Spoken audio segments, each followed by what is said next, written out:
그 다음은 히미스타님.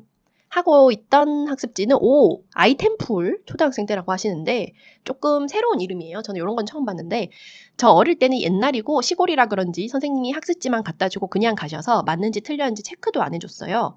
이 정도면 거의 녹즙 아닌가요? 학습지가 아니라. 그래서 항상 풀지도 않은 학습지가 비닐봉다리 한가득 쌓여 있었거든요. 언니 거 한 봉다리, 내 거 한 봉다리. 자매는 용감했다. 결국 잔뜩 쌓인 아이템풀 2봉다리는 그대로 버려지고 엄마의 분노와 함께 짧았던 학습지 체험이 끝났습니다. 학습지 선생님과 잊을 수 없는 에피소드. 우습게도 성인이 된 제가 구몬교사를 한 적이 있었는데요. 어른들이 그런 얘기 하죠. 꼭 나중에 너 같은 딸 낳아라.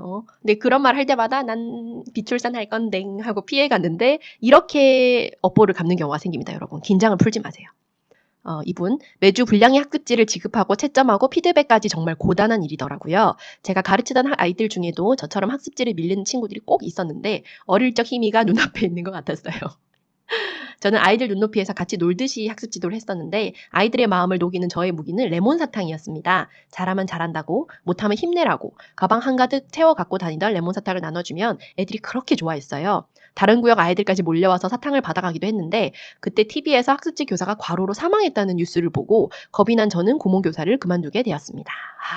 이게 너무 문제가 많아요. 제가 20살 때 2007년에 처음 서울 왔을 때 본 농성 천막 중에 하나가 이런 학습지 교사들의 농성 천막이었거든요. 그때 처음으로 제가 노동 문제에 대해서 굉장히 살갗에 와닿았던 기억이 나요. 특수 고용직 같은 경우에는 굉장히 노동법상의 사각지대도 있고 일도 되게 많죠. 그리고 하루 종일 돌아다니고 굉장히 힘든 일인데 그것 때문에 이제 그만두시게 되었다는 이야기를 해주셨어요. 처우가 좀 개선이 되었더라면 여전히 지금도 레몬사탕 요정으로 다른 구역 아이들까지 피리 부는 레몬 사탕 부는 선생님처럼 활동을 하고 계실 텐데 네 그렇습니다. 밀림의 왕에서 듣고 싶은 기획이나 기대하는 바나 자유 토크는 자녀 입학 정식으로 해야죠. 첫째와 아들에게 밀려 못 이룬 꿈 이야기 같은 건 어떨까요?